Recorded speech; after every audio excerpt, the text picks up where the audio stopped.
રીતે ખેડૂતોની વાત કરી રહેલા, ખેડૂતોના મુદ્દે લડી રહેલા અમારા નેતા રાજુભાઈ કરપડાને ખૂબ જ બર્બરતાપૂર્વક ઢસડીને એમની સાથે અન્યાય અત્યાચાર કરીને પોલીસે એમની ધરપકડ કરી છે અને અત્યારે એમને કોઈ અજ્ઞાત સ્થળે લઈ ગયેલ છે.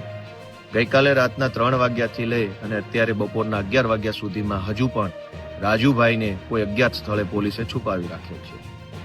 આજે હું રાજુભાઈને મળવા જવા માંગુ છું. એમના પરિવારને મળીશ, સુરેન્દ્રનગરમાં જઈશ અને એમના પરિવારને મળવા માટે થઈ એમને મળી અને હું મારી પાર્ટીના આગેવાન તરીકેની ફરજ નિભાવીશ. પણ દોસ્તો, આપણે એ વિચારવું પડશે કે આ ઘટના બની શા માટે. બોટાદના માર્કેટિંગ યાર્ડમાં કડદો કરવામાં આવે છે. એ જરા કાઠિયાવાડી શબ્દ છે. કડદો એટલે શું? કોઈ ખેડૂત પોતાના ખેતરમાં પાકેલો માલ, એ ચાહે કપાસ પાક્યો હોય, ચાહે મગફળી પાકી હોય કે ચાહે કંઈ પણ પાક્યું હોય, એ વેચવા માટે થઈ એગ્રીકલ્ચરલ માર્કેટ એટલે કે APMC, agricultural product market committee, જેને આપણે માર્કેટિંગ યાર્ડ કહીએ છીએ, ખેડૂત પોતાનો માલ વેચવા માર્કેટિંગ યાર્ડમાં જાય.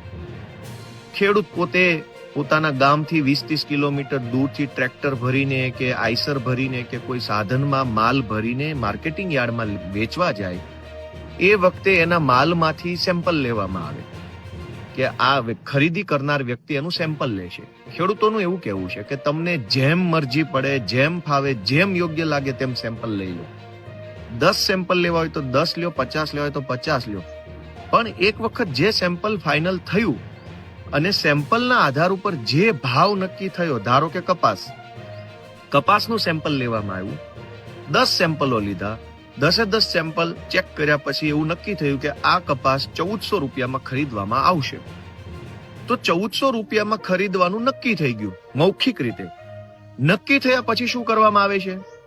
ખેડૂતને એમ કહેવામાં આવે છે કે તમે માર્કેટિંગ યાર્ડમાંથી તમારો કપાસ અમારી ફેક્ટરી ઉપર, અમારા જીન ઉપર કે અમારું ગોડાઉન ઉપર ત્યાં તમે તમારા ખર્ચે નાખી આવો. એટલે ખેડૂત પોતાના ખર્ચે ગામડેથી માલ માર્કેટિંગ યાર્ડમાં લઈ જાય. ત્યાંથી ખેડૂત પોતાના ખર્ચે ખરીદનાર વ્યક્તિના ગોડાઉન કે જીન ઉપર માલ નાખવા જાય. ત્યાં માલ નાખે, ત્યાં માલ 1400 રૂપિયામાં જે કપાસ વેચવાનું નક્કી થયું છે, કપાસ ઠાલવે, એ કપાસ અનલોડ કરે. અડધે સુધી અનલોડ થઈ જાય કપાસ, પછી અચાનક એવું કહેવામાં આવે કે સેમ્પલ પ્રમાણેનો માલ નથી. આ અડધો કપાસ ખાલી કર્યો ગાડીમાંથી કે ટ્રેક્ટરમાંથી, અડધી મગફળી ઉતારી, પછી અમને એમ લાગે છે કે સેમ્પલ પ્રમાણે માલ નથી, તમારી ક્વોલિટી ખરાબ છે, પેલું છે, આમ છે, તેમ છે, એવા બહાના કાઢે. અને ખેડૂતને એમ કહેવામાં આવે કે ભાઈ અમે 1400 રૂપિયા આ માલ લેવા માંગતા નથી, તમારો માલ બધો પાછો ભરી લો અને તમારા ઘરે જતા રહો. આ લાચારીની પોઝિશનમાં ખેડૂતને એક ઓપ્શન આપવામાં આવે કે 1400 ના બદલે 1250 આપી દો જો તમે હા પાડો તો. હવે જે ખેડૂત ગામડેથી ટ્રેક્ટરમાં પોતાનો કપાસ કે પોતાનો સામાન ભરીને 20 કિલોમીટર દૂર માર્કેટિંગ યાર્ડમાં આવ્યો, માર્કેટિંગ યાર્ડમાં સેમ્પલ લેવાયું, સેમ્પલ પછી ભાવ નક્કી થયો, ભાવ નક્કી થયા, ખેડૂત સહમત થયા, એ પછી 10 કિલોમીટર દૂર બીજા ગોડાઉનમાં ખેડૂત માલ નાખવા જાય છે. એ માલ અનલોડ કરે છે, ઉતારે છે. અડધો ઉતર્યા પછી એમ કહેવામાં આવે કે હવે મારે માલ નથી લેવો, તું તારો માલ પાછો ભરીને ઘરે જતો રહે. આ લાચારીમાં ખેડૂત 1400 ના બદલે 1200 રૂપિયામાં પણ વેચવા તૈયાર થઈ જાય છે. તો નક્કી કર્યું હતું 1400, પણ વાસ્તવમાં આપવામાં આવ્યા 1200 અથવા 1250. તો જે 200 રૂપિયાનો કટ મારી લીધો, લાચારીનો ફાયદો ઉપાડીને, એ 200 રૂપિયાને કડદો કહેવામાં આવે છે, એને કટ માર્યો, કે જેને અંગ્રેજી શબ્દ કટ કરી દીધો, લાચાર પોઝિશનમાં મૂકી. ખેડૂતોની, બોટાદના ખેડૂતોની એવી માંગણી છે કે ભાઈ તમે જેમ સેમ્પલ લેવું એમ લઈ લો. સેમ્પલ જોયા પછી તમે જે ભાવ નક્કી કરો, વેપારી અને ખેડૂત વચ્ચે જે ભાવમાં સહમતિ બને એ ભાવથી પાવલી ઓછી ન હોવી જોઈએ. બીજું કે ખેડૂત જે છે એ પોતાનો માલ વેચવા માટે એપીએમસી માર્કેટમાં આવ્યો છે. આખા દેશમાં જ અને આખા રાજ્યમાં સરકારી વ્યવસ્થા એ જ છે કે ખેડૂતે પોતાનો માલ એપીએમસી માર્કેટમાં જ વેચવાનો છે. તો ખેડૂતે જ્યારે એપીએમસી માર્કેટમાં માલ વેચી દીધો, 1400 રૂપિયામાં નક્કી થઈ ગયું, પછી ખેડૂતે શા માટે ગોડાઉને નાખવા જવાનું? એ તો માલ ખરીદનાર વ્યક્તિએ પોતાનો માલ ગોડાઉન પર નાખવાનો હોય. ખરીદનાર વ્યક્તિ, હવે હું કોઈ કપડાના શોરૂમ પર કપડા ખરીદવા જાઉં અને હું 3000 રૂપિયાના કપડા ખરીદું અને પછી હું એમ કહું કપડાના શોરૂમના માલિકને કે હવે આ કપડા મારા ઘરે પહોંચાડી દેજો, મારે અહીંથી હજુ 12 ગામ જવાનું છે.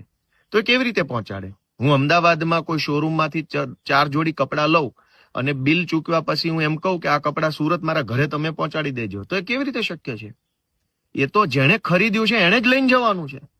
તો ગઈકાલે 2 માંગણી આધારે એપીએમસીમાં ખેડૂતોના સમર્થનમાં રાજુભાઈ કરપડાએ કાર્યક્રમ કર્યો શાંતિપૂર્વક રીતે.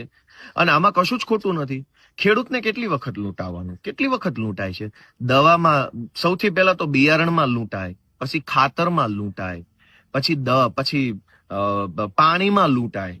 વરસાદનું પાણી આવે તો ઠીક છે, નહીતર બીજા સરકારી પાણીની સિંચાઈની વ્યવસ્થા નથી, એમાં લૂંટાય. છતાંય મહેનત મજૂરી પરસેવો પાડીને ખેડૂત કપાસ કે મગફળી કે સોયાબીન કે કંઈ પણ પકવે એ વેચવા જાય તો લૂંટાય. એપીએમસીમાં મગફળી હોય તો કોથળા ઠપકારવાના પણ પૈસા લઈ લે છે. ઘણીવાર કડ મારે, અહીં જુનાગઢની ભાષામાં કડમારી કહેવાય. કડમારી એટલે કે દર અમુક જે નક્કી કરેલા 30 કિલો હોય એના ઉપર 100 ગ્રામ વધુ વજન નાખી દે એની અંદર. દર 30 કિલો એ કે જે કઈ એનું માપ નક્કી કર્યું હોય એના ઉપર 100-200 ગ્રામ વધુ વજન ખેંચી લે જયારે ખેડૂતના ખેત પેદાશનો તોલ માપ થતો હોય ત્યારે. તો એક પગલે ખેડૂતને લૂંટવામાં આવે છે ગુજરાતમાં. અને આ લૂંટનો તમામ માલ ભાજપના કમલમ કાર્યાલયો બનાવવામાં ભાજપના નેતાઓના ખિસ્સા સુધી પહોંચે છે. અને એટલે જ જ્યારે અમે ખેડૂતો માટે લડીએ ત્યારે ભાજપ વાળા પોલીસ મોકલે છે, મારામારી કરે છે, ઢહડે છે, ડિટેન કરે છે, જેલમાં પૂરી દે છે. કેમ ભાઈ? ખેડૂતના કપાસમાં કડદો ન થવો જોઈએ, ખેડૂતની મગફળીમાં કડ ન મારવો જોઈએ, ખેડૂતની સાથે અન્યાય ન થવો જોઈએ, એમ વાત આ ખેતી પ્રધાન દેશમાં બોલવાથી ગુનો કેમ બની જાય છે? દેશ ખેતી પ્રધાન છે, રાજ્ય ખેતી પ્રધાન છે. ખેડૂતના દીકરા ખેતીની વાત કરે તો ભાજપને પોલીસ કેમ મોકલવી પડે છે? અમે કોઈ પોલીસ કે કોઈ જેલ કે કોઈ લાઠી દંડાની સરકારથી ડરતા નથી. અમે કોઈ કટ મારતા નથી કે કોઈ 2 નંબરના પૈસે જીવન જીવતા નથી કે અમે ભાજપથી ડરી જઈએ. રાજુભાઈ કરપડાની સાથે આમ આદમી પાર્ટી છે. હું આજે એમને મળવા જવાનો છું, એમના પરિવારને મળીશ, એમને મળીશ.